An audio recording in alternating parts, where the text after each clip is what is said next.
Hey, hi everyone. This is Ranmay here on your show E-Copy with Experts. Today we have Navah Hopkins from Optmyzr, a digital marketing and advertising agency headquartered in California. Welcome, Navah, to the show. Thank you so much for having me. It's a delight to be able to chat on so many wonderful topics and to empower your audience. It's a delight to be here. Absolutely. We're also thrilled with your presence, and I'm sure our audience will benefit a lot in terms of the insights which you're going to share tonight. So, Navah, before we move forward, I'd like to introduce yourself and Optmyzr in detail so that our audience know what Optmyzr is all about, and then we can take it forward from there. Sure. I want to get straight to the content, so we'll keep this short and brief. Optmyzr is a software company. We help folks, agencies and in-house manage your Google ads, your Microsoft ads, your Amazon ads, your Facebook ads, your Yahoo Japan ads. And what's really nice about our tool is that we're able to help accounts that are just getting started, so maybe some of those smaller spend accounts, as well as at enterprise level. So the complexity and power of our rule engine, which drives a lot of those really meaningful optimizations, is able to service whether you're just getting started or whether you're big enterprise accounts. I'm going to do my very best not to be salesy during this conversation and just answer questions. But if you do have any questions, you want to check out our content. Our founder, Fred Vallis, does a PPC town hall every Wednesday. You can learn lots of great stuff there. You can also follow us on Twitter. And I'm always happy to answer any questions when it comes to how Optmyzr might be able to help or how I just might be able to help. That was a good pitch. Don't worry. Before we move forward, I just wanted to understand more about your journey. What inspired you to pursue your career in digital marketing, and how has been your journey thus far at Optmyzr? So what I ended up doing is I had a really meaningful conversation with a family member that said, hey, listen, you're meant to be in marketing, go be in marketing. So I actually started off in SEO. I worked in SEO until about 2012, and I pivoted to PPC through school. I actually got my certification, started taking on some clients. I worked at WordStream for quite a while, did also some consulting with some other software companies, ran the PPC arm for an SEO agency. But my home at Optmyzr is actually one that came out of my consulting firm, which is still running. Optmyzr was a customer, and they made me an offer I couldn't refuse. And the main reason I took it was two reasons. One, I was able to keep my consultancy so that I could keep my teeth. A lot of folks in our industry, when they hit a certain point, start to find their tech chops dull. And so it was really important to me that I was able to keep them.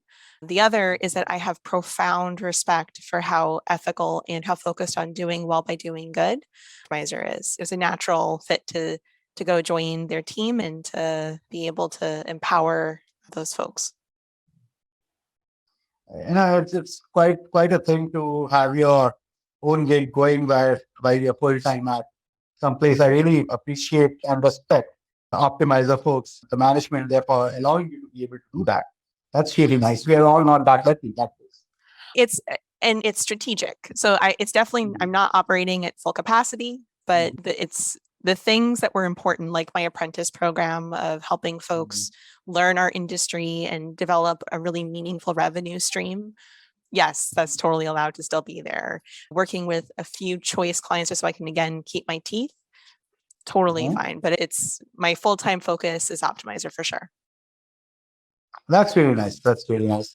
And could you share some insights on, since you are into, digital marketing, budgets, the software does that, Optmyzr, some insights on conducting effective account audits and optimizing digital marketing budget?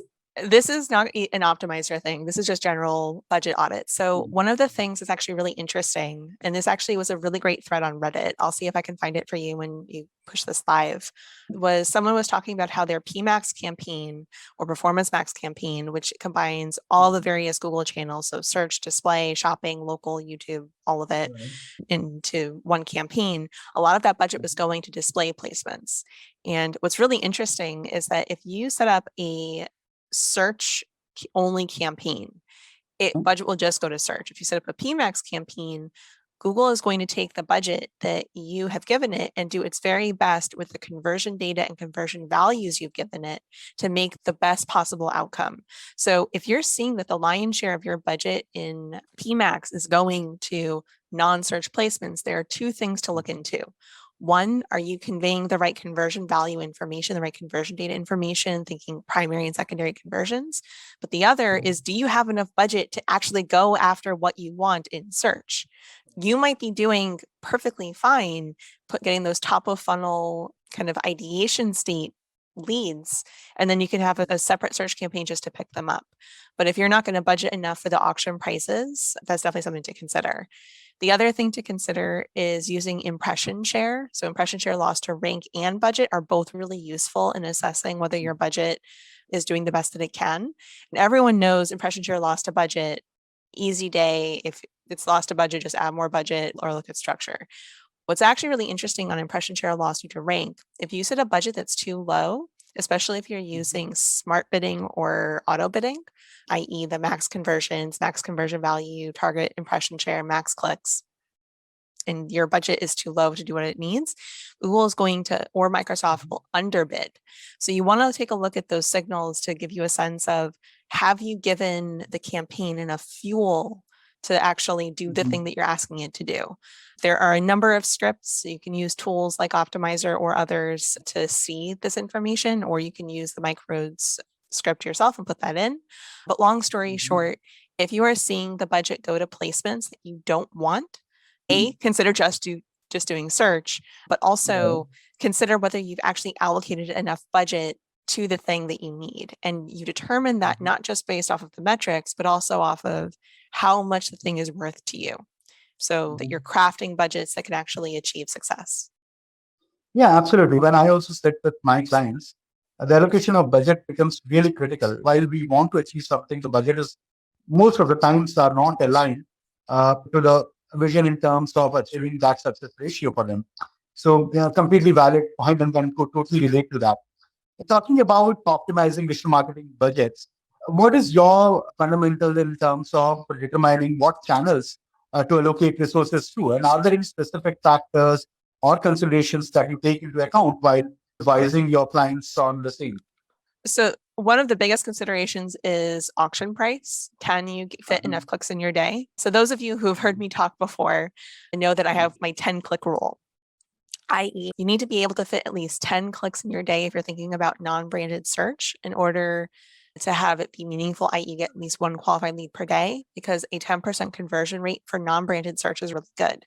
So if you're asking for your budget to deliver value on less than 10 clicks per day, you're likely setting yourself up for failure. The other piece that you may want to consider is actually, how do your clients want to consume information? A lot of people are pretty afraid of visual content, at least search first marketers. And I cannot recommend enough taking that leap into video, taking that leap into display, taking that leap, to be frank, into some of the social channels, because not everyone's there yet. And so if you can pick up those really inexpensive leads, those really inexpensive sales, clean up while you can. The other shameless plug I will give, and this big shout out to Robin Johnson. She is one of the best voices in Amazon. She made the really good point that a lot of the audiences that are available on Amazon are the lost ones for Facebook, and to a certain extent also Google. So if you need that hyper-focused targeting, you may want to consider moving some of that budget over to Amazon for the next year to 2 years, just to pick that up. It's definitely a Robin Johnson hat tip. It's not mine, but I will happily share it with you all. Sure. Great. And then with the shift towards, a privacy-first world, how do you think marketers should approach audience targeting and segmentation? And are there any strategies or tools that you would recommend?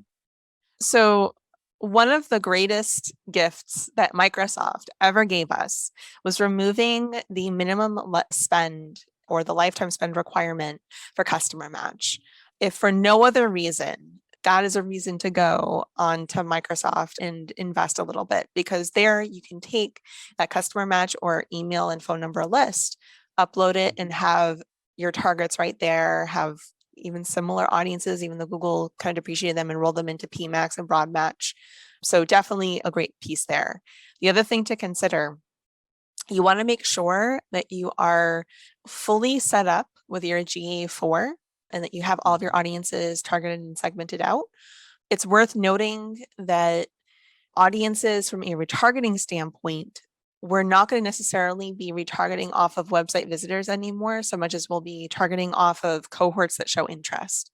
So I definitely recommend, if you're not going to be opting into broad match, if you're not, which includes audiences, if you're not going to be opting into smart bidding, which includes audiences, definitely make sure that you are going through the native audiences and at least putting them on observe, if not target and observe, and make sure that you're also using exclusions to exclude, because there are going to be quite a number of folks being added into the pool because due to the privacy first web, and that not everyone's going to be willing to be tagged.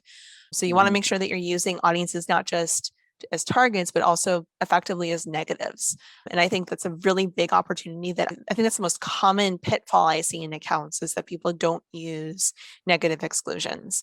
The final thing I'll say about audiences, we definitely want to make sure that we're using audiences in the beginning for PMAX. And one tool that Optmyzr has, and you can definitely do it yourself, so that's why I'm willing to share it, is actually taking your top search terms and making that custom intent audience to jumpstart your PMAX campaign. So even if you can't use targets of individual people, you can at least pick the most useful ways people have searched and use that as a proxy for those most ideal audiences. Absolutely. With the Google's new announcement of removing the third-party cookies and Apple's move to limit tracking, how do you think the industry will evolve basically to continue delivering effective advertising? It's not new. This has been a thing since 2018 that it's going to get removed. I actually think one of the reasons that the industry has evolved the way that it has, i.e., far more focus on audiences and less focus on keywords, far more focus on creative and visual and search, is that exact piece, that we're no longer handcuffed to, I need to put in this exact way of searching and target this exact person. It's far more, who is my ideal buyer? How can I create content that will speak to the common thread between all of my most ideal buyers as buyer personas? And then, of course, from a tracking standpoint, how can I elicit or gain that trust from my consumers? So one of the things I think often gets forgotten in PPC conversations is the landing page and the trust symbols you include there. So you definitely want to make sure that any certifications that you have, any awards that you have, reviews that you have, they're somewhere on that page just to give that credibility.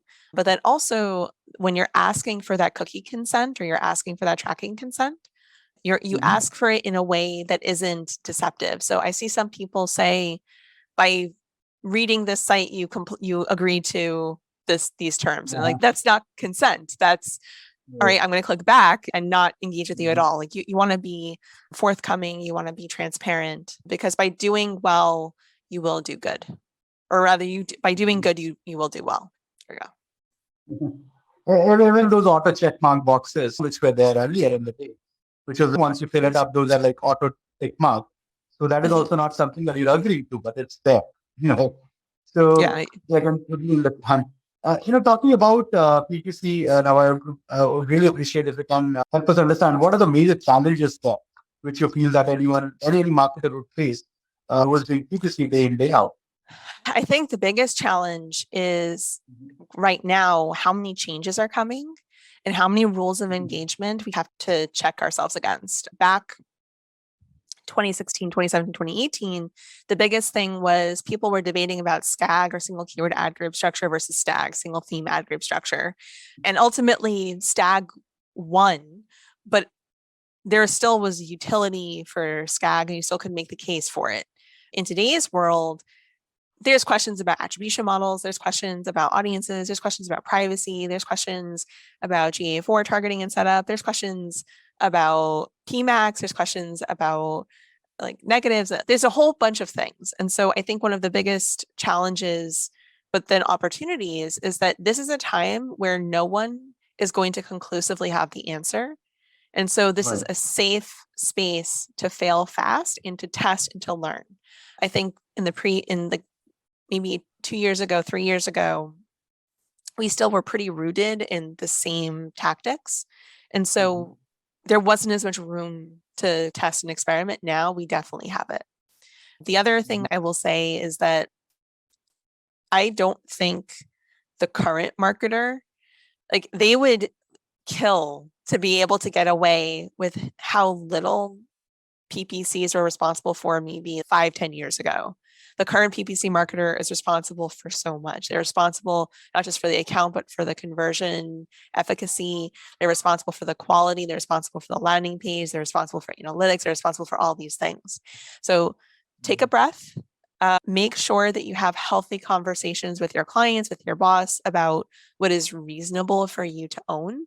Yes, tools can help. Yes, automations can help. But at the end of the day, it is far better to really own and focus on 1 to 2 things that you will do really well and just be conversant in the rest and to feel the pressure to do all of it yourself. Because if you try to do it all yourself, you'll do it all poorly. It's a very rare person who can do all the things, including the coding things. So that's my advice. And I really appreciate that coming from you with all those years of experience plugged in there. And talking about responsive display ads, Navah, how do you ensure that they are visually appealing and attention grabbing while also conveying the right message to the target audience? So this is the thing with responsive display ads and PMAX and responsive search ads. At the end of the day, if you are putting in assets for responsive display, they are your assets. And if they are not conveying the desired message, that's a you putting in the not correct message.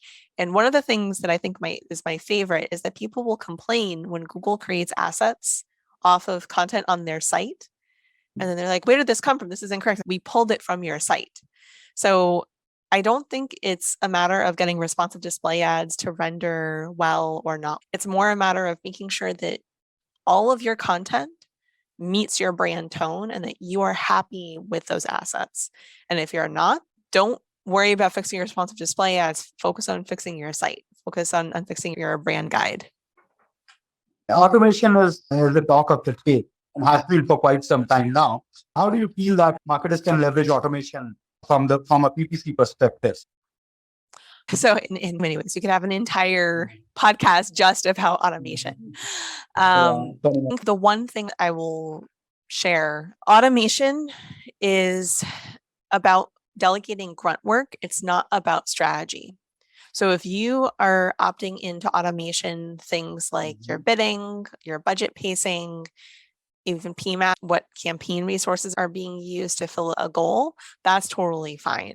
What's not fine is to completely hand the keys over and then complain when strategic objectives aren't met because you didn't put in your conversion values. You didn't put in which are your primary and secondary conversion actions. You didn't share assets that specifically speak to what you're trying to achieve.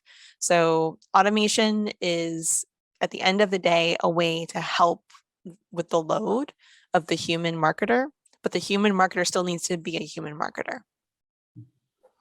Absolutely. Very nicely. So is the case with the AI content and ChatGPT these days. It can never be the final product, right? Based on the, you need to have a human at the back end of it to then process that AI content.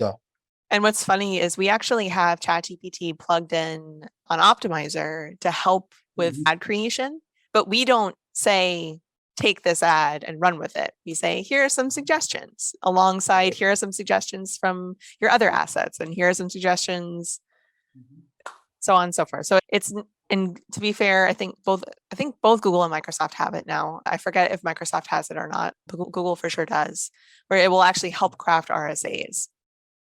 So Google has it. Yeah. But I think Microsoft may or may not. I have to check. But it's very important that when you are crafting your content, you are cued in, and you can't be upset if you write average content if the ad platform does better than you. And that's okay. Just know where your strengths are and opt in where important. Absolutely.